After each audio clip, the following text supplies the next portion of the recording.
Ba dati Soko ka, sir? Na-assign?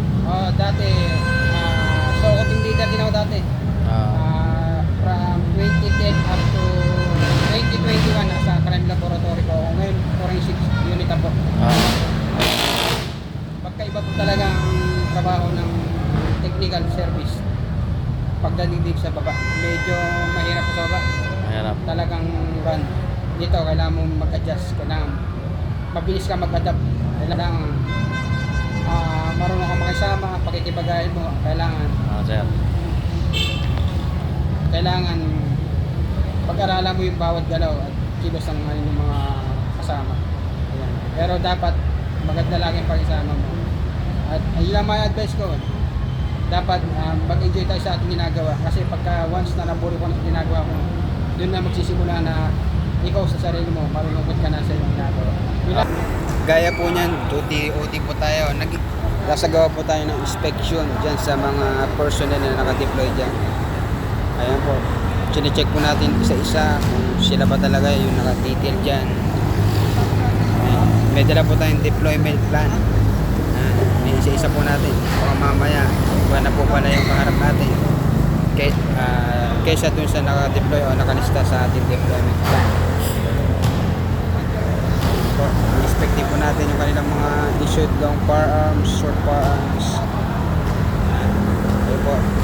Kapag po ilan pong nilalagyan natin, kung wala, absent. Kung present naman, andyan.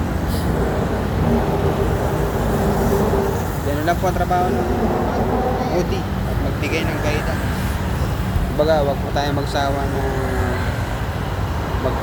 magpaalala sa ating mga tao. Dahil yan po ay hindi naman kasama, hindi naman po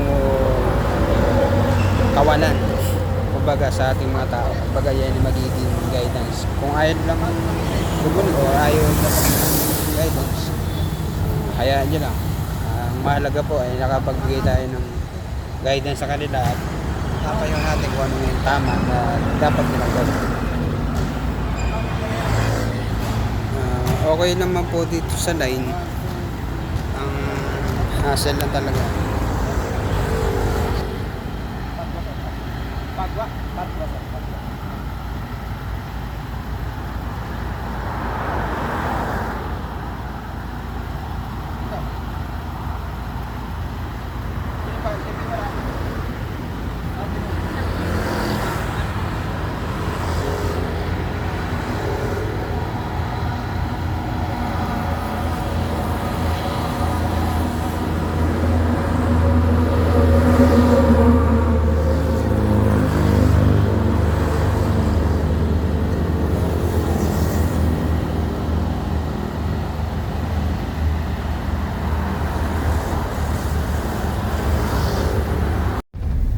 Magandang gabi po, and mag-inspect po tayo sa DMFB Ortigas.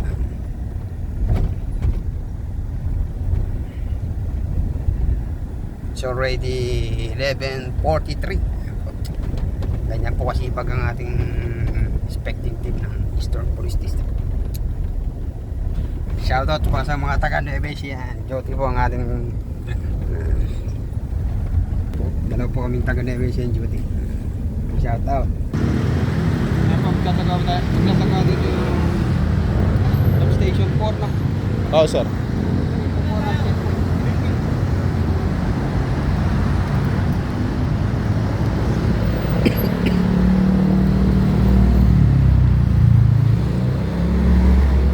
Nagsagawa din po ng checkpoint ang DMFB.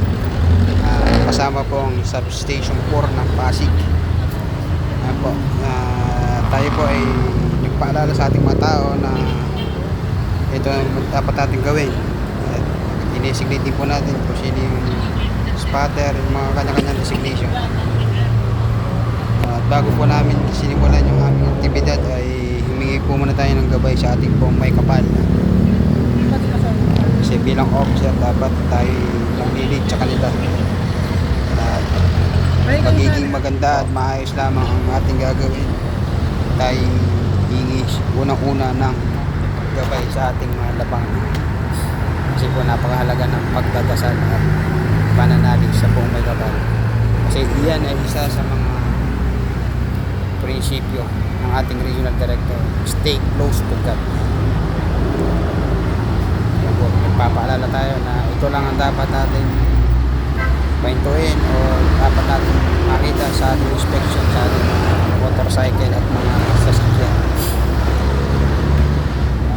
at maging makatao magkaroon ng konsiderasyon kung halimbawa maliit na pagkukulang lang ang ating nakita sa mga motorista.